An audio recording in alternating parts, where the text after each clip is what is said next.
कि आवत हुआ 10 मार्च के भैया अखिलेश कहाँ से क्यों जनता के बीच काम करे न, कि आवत हुआ 10 मार्च के भैया अखिलेश कहाँ से क्यों जनता के बीच काम करे न, आ तू तो वापिस होबा ए बाबा कहाँ से कि तोहरे राज में छुट्टा सार चरे न।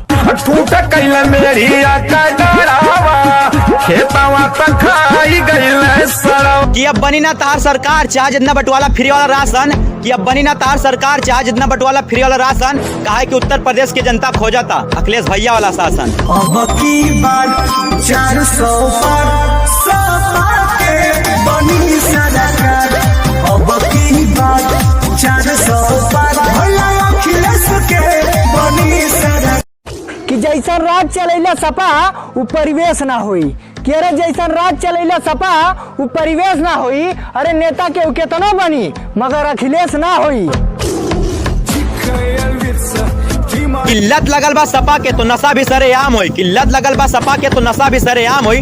2022 में हमारे खून के कतरा समाजवादी पार्टी अखिलेश भैया के नाम हुई। जय समाजवादी।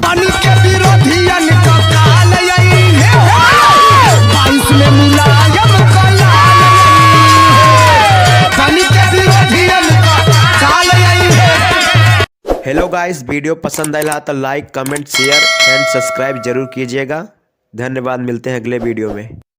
2022 में यूपी का परिणाम बनने वाला है, कि 2022 में यूपी का परिणाम बनने वाला है, बटन दबेगी साइकिल की और सुल्तान बनने वाला है। यूपी में 2022 में परिणाम बदलने वाला है, बटन दबा दो साइकिल की सुल्तान बदलने वाला है। दवा दवाई मुफ्त ही होगी, हर हाथों को काम मिलेगा, कि दवा दवाई मुफ्त ही होगी, हर हाथों को काम मिलेगा। 2022 में हमारे अखिलेश भैया आ रहे हैं ना, 300 यूनिट बिजली फ्री में दान मिलेगा।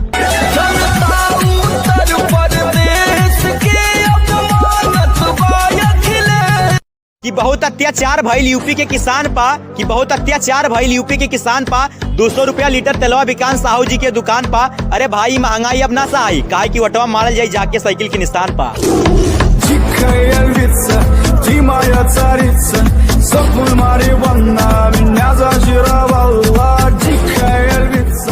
कि करेजा कहेली कि राजा लड़ जा चुनाव, फाइनेंशियल सपोर्ट अपने पापा जी से कह के देवाई, और सपा छोड़ कोनो दूसर पार्टी ज्वाइन कर लेना तो तहार वोट काट खातिर नैयर खुद चल जाई।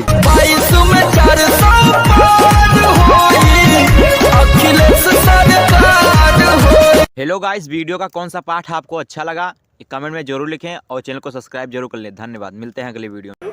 अरे अक्सर तू रतिये में याद आवेलू, साँच कहिनू तो हमरा के बड़ी साथ आवेलू।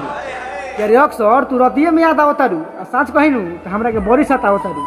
है करे जा, तू तो कहलू कि हमरा खातिर कुछो कह ले, तो काहे ना एक खाली अपना घरवा के पिछोड़िए मिले आवेलू। आजा ना मिले पिछुआरी सनम, खोली के आपन के मारी सनम। हम राजपूत होके बोला कि जय यादव जी। तुझे घड़ी तोहरा पयही